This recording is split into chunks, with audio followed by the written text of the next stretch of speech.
안녕하십니까. 뉴스데스크 이어서 광주에서 전해드립니다.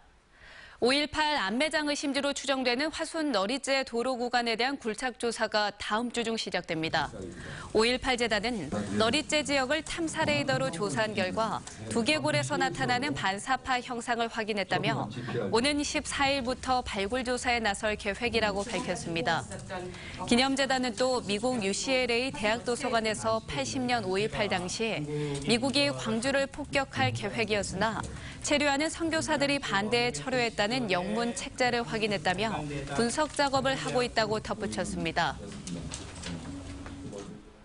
5.18 기념재단과 5월 3단체가 지난 10월 재출간한 전두환 회고록 1권 혼돈의 시대를 출판 배포하지 못하도록 가처분 신청을 내는 등 추가 법적 대응에 나섰습니다.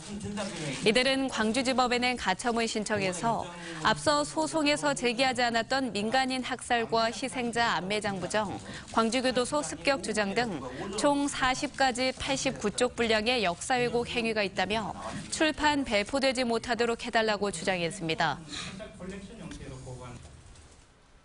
국회 정치개혁특위에서 내년 지방선거 선거구 획정이 논의되는 가운데 광주 동구 선거구 축소 움직임에 대해 반발이 일고 있습니다.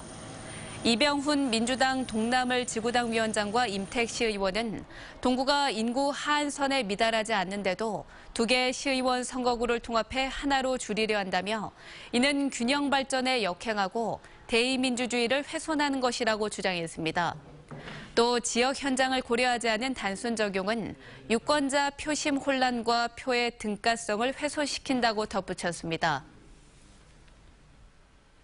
광주지법 민사 13부는 광주 기아 챔피언스필드 인근 아파트 주민들이 야구장에서 발생하는 빛과 소음으로 피해를 보고 있다며 광주시와 기아 구단을 상대로 낸 손해배상 청구 소송에서 원고 패소 판결을 내렸습니다.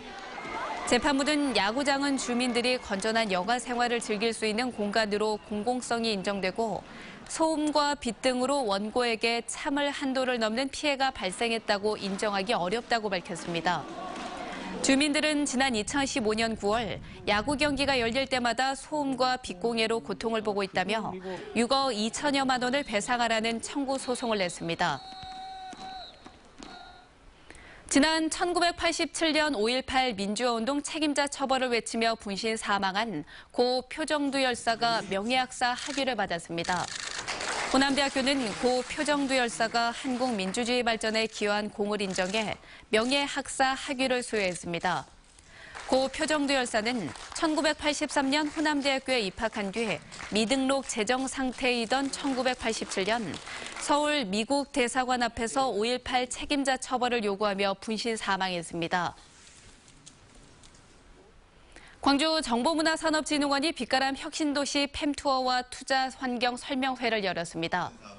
에너지와 자동차, 문화산업, 정보통신기술 관련 최고 경영자와 실무자들이 참석한 가운데 내일까지 열리는 이번 행사에서는 빛가람 혁신도시의 주요 관광지와 함께 기업 이전과 투자를 위한 혁신도시의 주요 인프라 등 환경을 소개했습니다. 서구 지역사회복지협의체 한가족 나눔분과 회원들이 희망 2018 나눔 캠페인 성금으로 2,700만 원을 사회복지 공동모금회에 기탁했습니다. 오늘 전달된 성금은 서구 취약계층 아동들의 희망 소원을 들어주고 어려운 이웃을 위한 반찬 나눔 사업 등에 지원될 예정입니다. 조한익 한전 사장이 임기를 3개월 앞두고 내일 퇴임합니다. 조 사장은 후임에게 길을 열어주는 의미에서 임기를 3개월 앞두고 퇴임을 결정했다며 재임 기간 빛가람 에너지밸리 조성과 본사 나주 이전, 4차 산업혁명 기틀 마련 등 소임을 마치게 돼 감사하다고 밝혔습니다. 조 사장은 지난 2012년 12월 한전 사장에 취임한 뒤 두 차례 연임해 역대 최장수 한전 최고 경영자로 기록됐습니다.